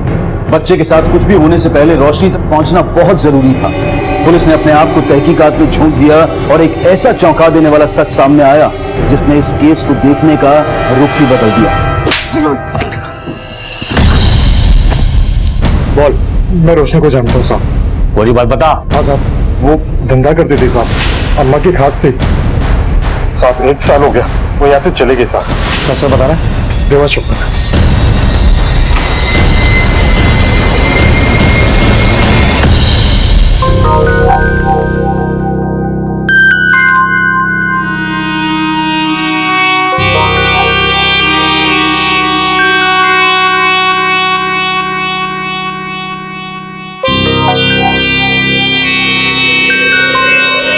क्या करूं तुम? एक्सक्यूज मी, मेरा हाथ छोड़ो। क्या ये? हाथ छोड़ मेरा, हाथ छोड़ के बात कर। काला धंधा बंद करवा के खुद मुफ्त में मजा लेना चाहता है। एक बहुत देखे तेरे जैसे जो लड़कियों को सुधारने के चक्कर में उन्हें घर लेके जाके मुफ्त में एंजॉय करता है। चुपचाप यहाँ से चला जा, वरना मुझे दूसरे तरीके भी आते हैं। चला, एक बार मेरी हेल्प क्या करी, तू तो मेरे गले ही पड़ गया। तुम्हें मेरे साथ चलना पड़ेगा। निका मेरा हाथ छोड़। चल चल निकल यहाँ से। सर अम्मा का खास आदमी है मामू। उससे पता चला है कि एक जमाने में रोशनी अम्मा के पास धंधा करती थी। ये बात जानने के बाद सर हमने पुलिस रिकॉर्ड्स को अच्छे से खंगाला। इससे ये पता चला कि 1 साल पहले जो मुंबई के हर होटल और लॉज में रेड पड़ी थी जिसमें प्रोस्टिट्यूशन का धंधा करने वाली लड़कियां पकड़ी गई थी, उसमें रोशनी का नाम भी शामिल था सर। तो जरूर अम्मा ने इस रोशनी की बेल करा दी होगी। नहीं सर, कोई सुधाकर है जिसने 4 लड़कियों की एक साथ बेल कराई थी, रोशनी, चंदा, निशा और सोनम। और इन चारों लड़कियों का आपस में कोई कनेक्शन? नहीं सर, वेनू और रोशनी के लिए इसमें सोनम का नंबर तो है, लेकिन सुधाकर और बाकी 3 लड़कियों की बातचीत नहीं दिखी। इस केस से रिलेटेड जितने भी कॉल रिकॉर्ड्स हमने निकलवाए उन सब लोगों से बात करके सुधाकर और सोनम का पता निकालो, और हम उन्हें फोन करने की गलती बिल्कुल नहीं करेंगे। लोकेट होते ही उन्हें उठाकर यहाँ लेकर आएंगे। क्योंकि जरा सी भनक लगते ही रोशनी फिर से भागने की कोशिश करेगी और तब तक इसके पति वेणु उठाकर लाओ इसे। तो सब बता, तू उसका पति है या सिर्फ आशिक, या फिर उसके साथ चाइल्ड ट्रैफिकिंग में इन्वॉल्व है? बोल।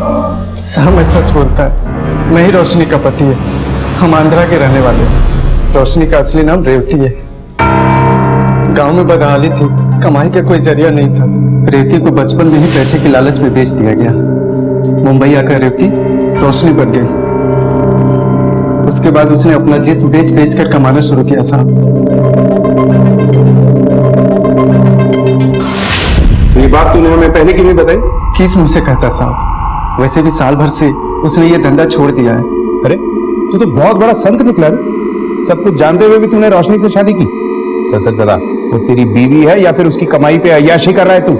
साहब ऐसा मत करो, मैं बचपन से रोशनी को पसंद करता हूँ। गांव के ज्यादातर लोग अनपढ़, गंवार, बेरोजगार हैं। घर वाले अपने ही लड़कियों को शहर में लाके बेच देते हैं। उसके बाद उसका नसीब रोशनी के साथ भी ऐसा ही हुआ साहब। तो तूने उसे जिस्म फरोशी के धंधे से दूर करने की कोशिश नहीं की? किया था साहब, 6-7 साल पहले की बात है, जब रोशनी गांव आई थी अपने माँ बाप पे गुस्सा निकालने। वहां आके वो टूट गई साहब। माँ, भाई, बहन सब भूखमरी से मर चुकी थी। बाप बिस्तर पकड़ चुका था। शायद वो रोशनी से माफी मांगने के लिए अपनी आखिरी सांसें बचा के रखी। ऐसे में मैंने सब कुछ भुलाकर रोशनी से शादी करने की बात करी साहब। रोशनी, तू इस दलदल से निकल क्यों नहीं जाती? मुंबई छोड़ दे, यहीं आ जा। हम एक साथ रहेंगे। मैं है ना, मैं सब संभाल लेगा। ऐसी बातें करता है तू वेणु, कैसे बताऊं मैं तुझे कि मैं कितनों के साथ क्या क्या कर चुकी हूँ। रोशनी, मैं तो इतना समझता है कि मैं तेरे से प्यार करता है। शादी करेगी मेरे से? शादी के बाद कुछ महीने अच्छे से गुजरे, पर गोपाल के आने के बाद खाने के लाले पड़ गए साहब। दिल पे पत्थर रख के रोशनी को फिर से मुंबई आना पड़ा। पिछले साल एक भले मानस मिले, उन्होंने उसे इस दलदल से निकालकर एक नई राह दिखाई। उसके बाद से रोशनी ने सब कुछ छोड़ दिया साहब। कहानी अच्छी थी, इसमें इमोशन, ड्रामा, लव स्टोरी सब कुछ है, लेकिन इतनी भी अच्छी नहीं है कि हम यकीन कर लें। अगर उसने सब कुछ छोड़ दिया था तो खून करके एक बच्चे को लेकर यहां वहां भागती क्यों फिर रही है?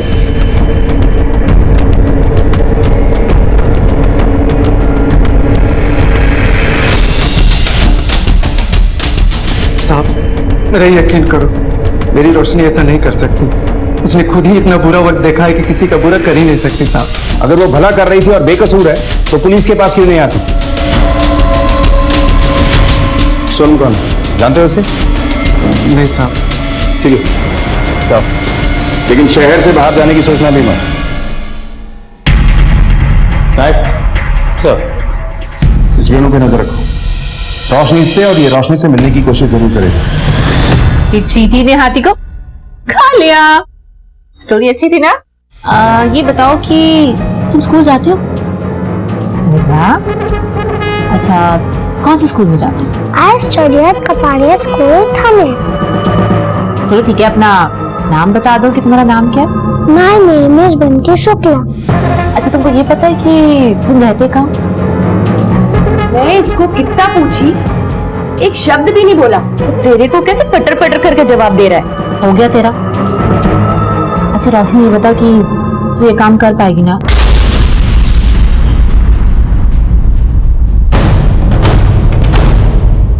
सर, पीटर, नंदू और मंदिर के पुजारी के हिसाब से जो बच्चे का स्केच हमने रेडी करवाया था, उसकी मिसिंग कंप्लेंट हमें एनसीआरबी में नहीं है। नायक, इस बच्चे को ढूंढने के लिए हमें ग्राउंड लेवल पे मुस्तैदी दिखानी है। आसपास के स्टेट पुलिस को बच्चे का स्केच भिजवा दो और अपने पूरे खबरी नेटवर्क को अलर्ट कर दो।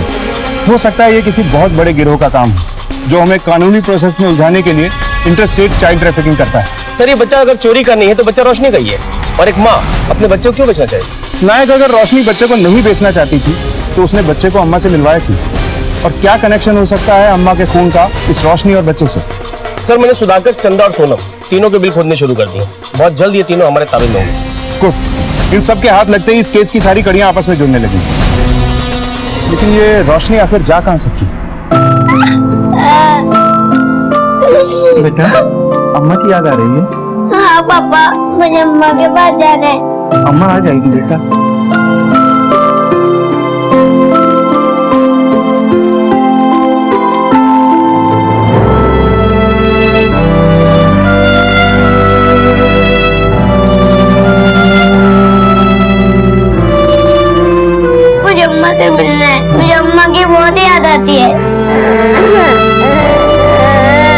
मेरी अम्मा आ जाएगी।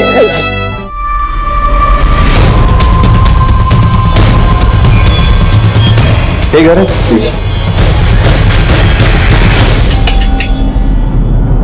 शिंदे, दरवाजा तोड़ो।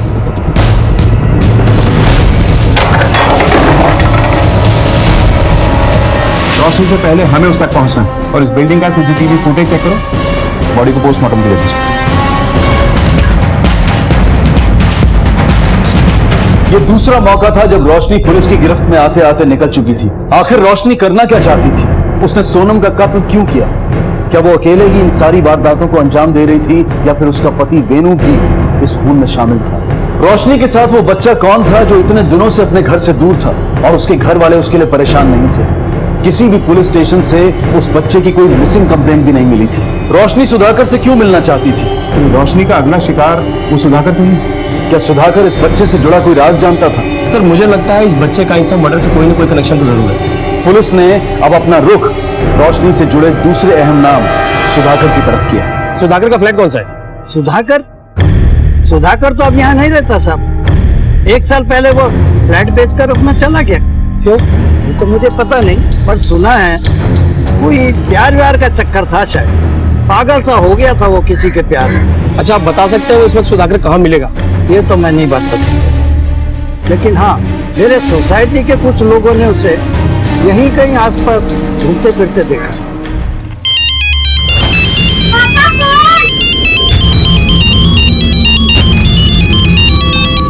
हेलो वेणु। रोशनी, रोशनी तुम कहाँ हो? कैसी हो तुम? मैं एकदम ठीक है रे, पर मैं बहुत जल्दी आके मिलेगी तेरे को। तुम क्या कर रही हो कुछ समझ में नहीं आ रहा। मेरी बात ध्यान से सुन।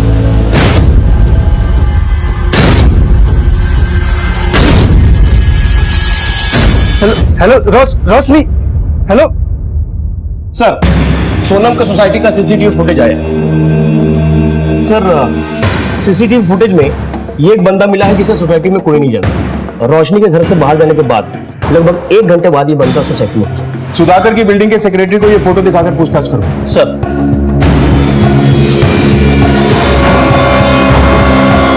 साहब, आप जिस बंदे का फोटो दिए थे ना साहब, वो इधर ही है साहब। आप इधर आ जाइए शिवाजी नगर के पास। तो ये लाइन छोड़ती क्यों नहीं?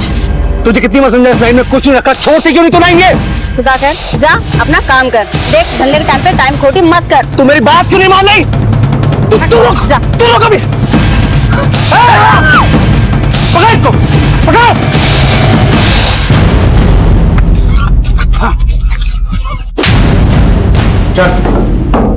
सच बोला। मैं निशा से बहुत प्यार करता था। पुलिस रेड में पता लगा कि वो धंधा करती है। मैं पागल हो गया था सर, मैं उसको भूल नहीं पा रहा था। हमारी शादी हुई, वो प्रेग्नेंट भी हुई, लेकिन उसके अतीत ने उसको वापस आके घेर लिया। HIV पॉजिटिव थी वो। मैंने अपना घर बार सब कुछ बेचकर उसको बचाने की कोशिश की, लेकिन उसको बचा नहीं पाया। फिर क्या हुआ? फिर मैंने तय किया कि मैं ऐसी लड़कियों को सही राह दिखाऊंगा। उस दिन मैं निशा की याद में बैठा था कि तभी मैंने रोशनी को अम्मा जी के साथ देखा। मुझे ऐसा लगने लगा जैसे शराफत का चोला ओढ़कर वो मुझे बेवकूफ बना रही है। मैं वहां से निकल गया, लेकिन ये बात मेरे दिमाग से निकल नहीं रही थी, मुझे अंदर ही अंदर खाई जा रही थी। इसलिए मैंने रोशनी से मिलने की कोशिश की, लेकिन वो नहीं मिली। फिर मैंने रोशनी की दोस्त सोनम से मिलने की ठानी। ये सोनम उन्हीं लड़कियों में से थी जो मेरा मजाक उड़ाती थी, मुझे गालियां बकती थी। सोनम ने मुझे बीच रास्ते में सबके सामने बेइज्जती कर दी। मैं बर्दाश्त नहीं कर पाया।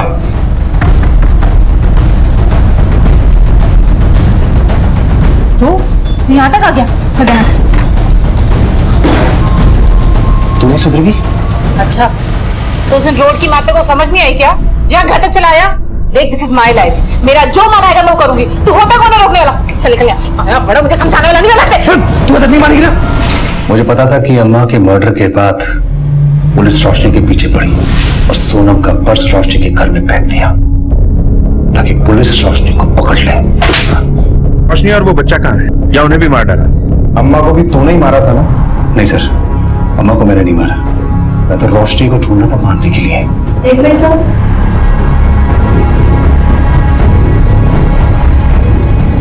नायक, बच के जाना नहीं चाहिए, उठा के लाओ उसे। सर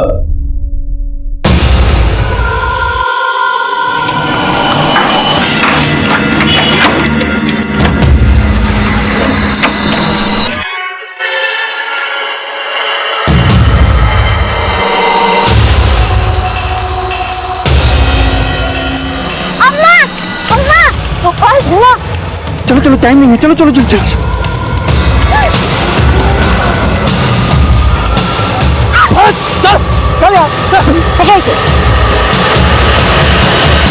रोशनी के हाथ आने के बाद जो खुलासे हुए वो इंतहाई हैरत अंगेज और दिल दहला देने वाले थे।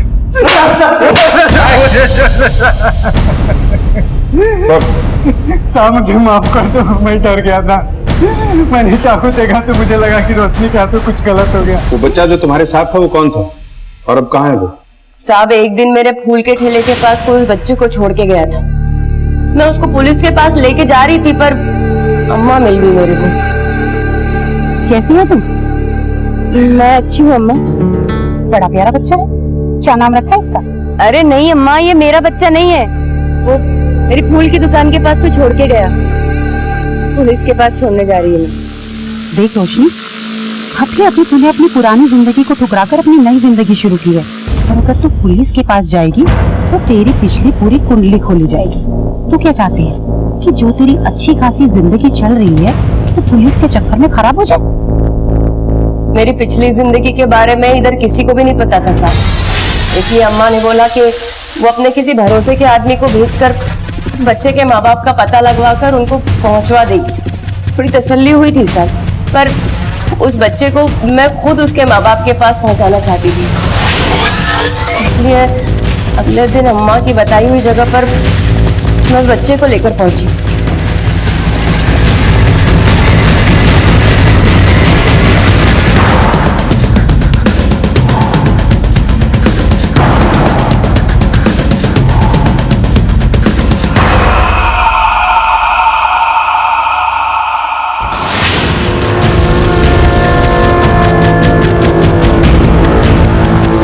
अम्मा, ये 50,000 बहुत ज्यादा है।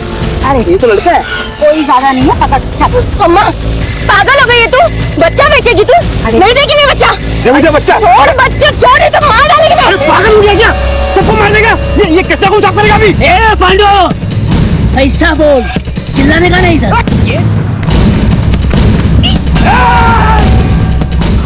मेरे को अपना बचपन याद आ रहा था साहब।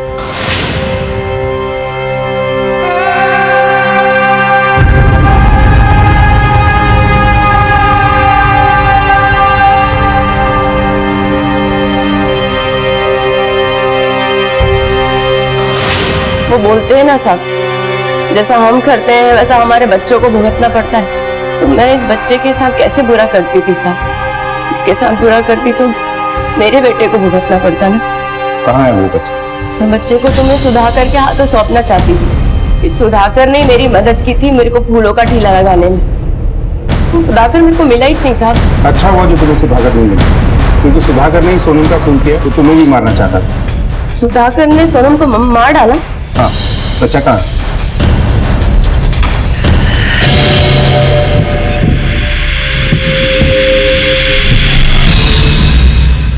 सर मैं बच्चे को सोनम के घर लेकर गई थी। उधर ही जो वो बच्चा मुंह खोला और अपना नाम पता बताया। फिर उस बच्चे को सीधे मैं उसके बाप के हवाले करके आई साहब। मैं उस बच्चे को नहीं मारी है साहब, मैं तो उस बच्चे को बचाना चाहती थी। बचाना चाहती थी या बेचना चाहती थी? अगर बचाना था तो पुलिस स्टेशन क्यों नहीं आई? पुलिस से भरोसा उठे जमाना हो गया साहब। 14 साल की थी मैं जब मेरे मामा ने मुझे अम्मा के पास भेजा। अरे डरने की क्या जरूरत है? मैं हूँ अम्मा, इन सब की अम्मा, और आज से तुम्हारी भी अम्मा। आज से तुम्हें हमारे ही पास रहना है, ठीक है अम्मा?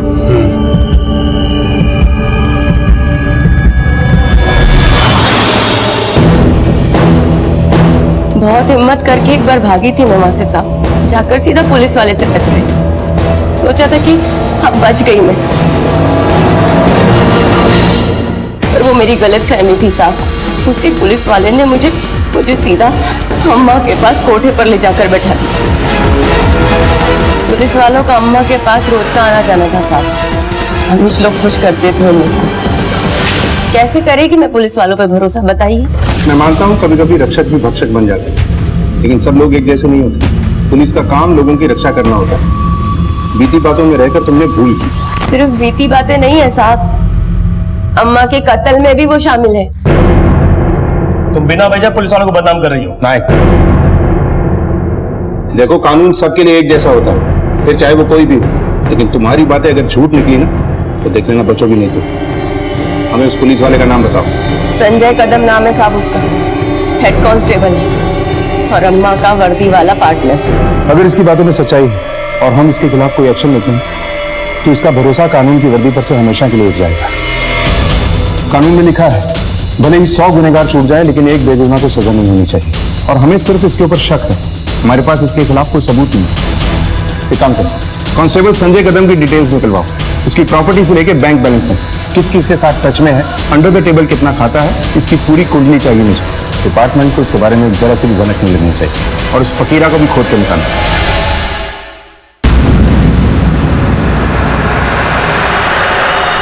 पाटिल, ये तो वही बच्चा है जिसका स्केच अपने पास आया था। हाँ सर, वही लगता है।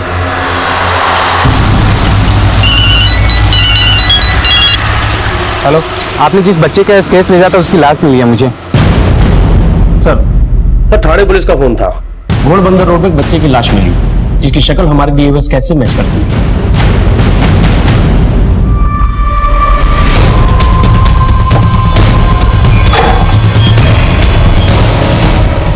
जी क्यों किया? बता दो साहब। बड़ा ही मनुष्य था साहब, वो पैदा होते ही माँ को खा गया, उसके बाद मेरा धंधा चौपट हो गया। कुछ दिन पहले मुझे एक बाबा मिले थे, उन्होंने तो उसे देखते कह दिया कि ये कोई मनुष्य है, अपने आप को उससे दूर रखो नहीं तो ये सब कुछ तबाह कर देगा।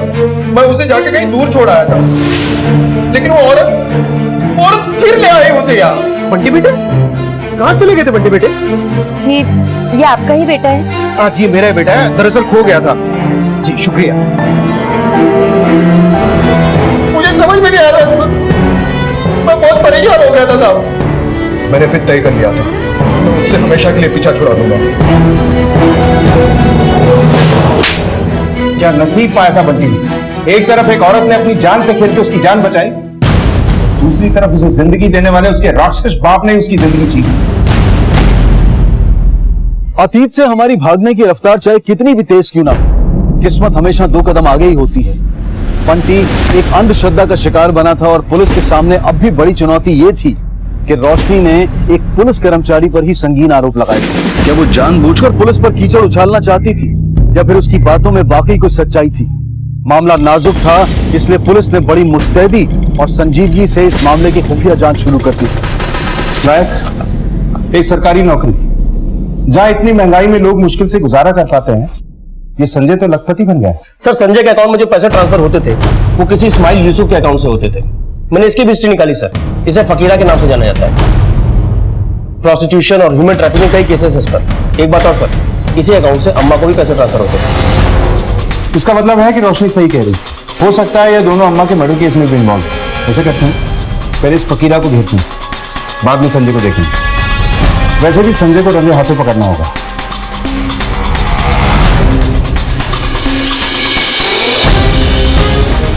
था ना कि कुछ दिन के लिए शुतुरमुर्ग की तरह गर्दन जमीन में गाड़ दे, पता क्यों बुलाया था? एक बड़ी न्यूज़ सामने आई, 4 लड़की हैं, 2 लड़के चाहिए। खबर भरोसे के आदमी से है ना? अर्जी नहीं है लेकिन भरोसे का बन जाएगा। ये पुलिस की चाल है ये। अरे कोई चाल वाल नहीं। पुलिस!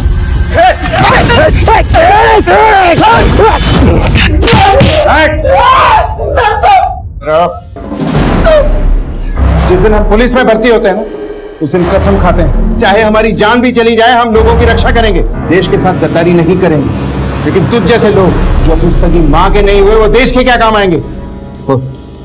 अम्मा को क्यों मारा? सर तो रोशनी वहां बच्चे को लेकर आई थी।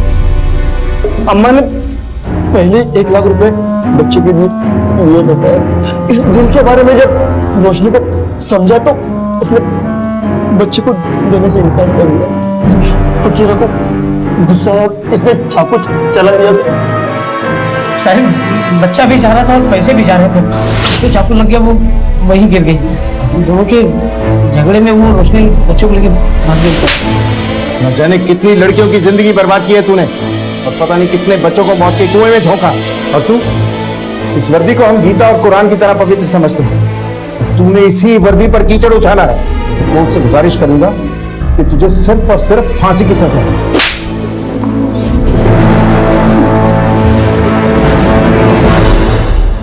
कहते हैं कि लालच का दलदल वो दलदल है जिसकी तरफ बड़ा हमारा पहला ही कदम हमें उसके अंदर खींचना शुरू कर देता है। रोशनी ने बंटी को बचाकर उसे उसके घर तक पहुंचाया, लेकिन मौत ने उसका पीछा वहां भी नहीं छोड़ा।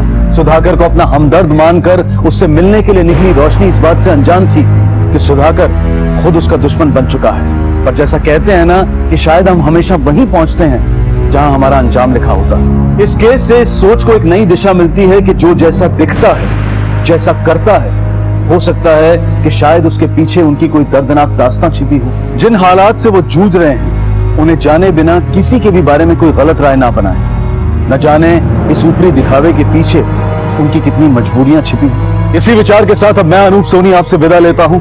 फिर मुलाकात होगी अगले एपिसोड में एक और चौंका देने वाले केस के साथ।